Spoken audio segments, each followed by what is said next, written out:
every day you have a lot of opportunities. Every day for 8 to 10 hours, you have opportunity to promote your brand. And it's all about your personal brand. It's not about your qualification. It's not about your knowledge. It's not about your expertise. It's about your personal brand in the mind of the people who are important, in the mind of the decision makers who could decide about important milestones for your career. So you need to demonstrate it. The best way to promote your brand is to demonstrate it. And nobody's going to check your LinkedIn profile or your resume or what did you do.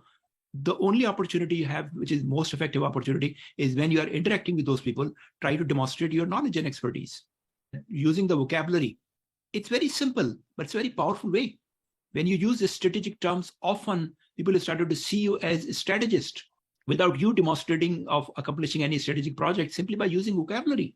And look, if you have, for example, an important job interview, which usually lasts 1 hour, you prepare a lot.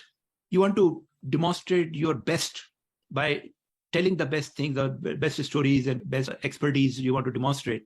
Imagine that every day in your normal day-to-day life, you have this opportunity. Now, when we join a new role or new position, we are very excited. And in the initial weeks or months, we are very much focused. How do we look? How do we demonstrate ourselves? How the people are noticing us? And then over a period of time, 6 months to 1 year, or maybe a couple of years, we started to lose that interest and passion to really demonstrate our brand. And we become more lethargic and really showing more of our negative part by sharing our frustration or sharing our criticism. Look, as long as you are on a job, whether happy or unhappy, you have a professional commitment to give your best. If your boss is not a good guy, if your coworker sucks, okay, you need to check your tolerance level. I would take it as your opportunity to test your tolerance. How much you could tolerate a bad boss, how much you could tolerate bad coworkers.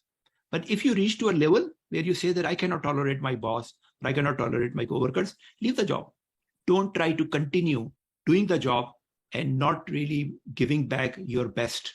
You have a professional commitment, a moral commitment to give your best as long as you want to work on your job.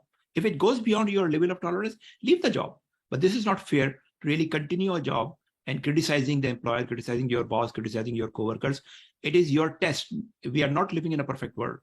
We are living in a practical world. It's good and bad. Even the nature is like good and bad. Nature is not all good. Sometimes you see very beautiful flowers on the plants. Sometimes you don't see those things. So nature is about a mixed reality. We need to accept it. When we try to develop ourselves, we are basically developing ourselves to deal with the people who are lesser in their potential, in their leadership. If everybody is good, everybody is perfect, that's a very rosy life, right? But that's not reality. If we want to become a good leader, we need to have the ability to deal with not so good people, not so good leaders. So that is your opportunity when you face those type of situations. Then it is always asked or said that why bad things happen with good people, or why God really tests good people with struggles. Because we don't know how good is a good unless we have seen how bad a bad could be. When we are put to a test in a bad situation, we are developing a perspective. I never appreciated how blessing is to be employed in a good job until I was fired. And when I fired, and during that time, I used to look people around and I say, they are employed, how blessed they are. So when you are put to a test where you feel that, why with me? Why me in this case? It is you're just being tested. You're just being tested to give perspective so you could appreciate the good part of life. Because we cannot appreciate the good part of life unless we have experienced some bad part of the life. It's part of life.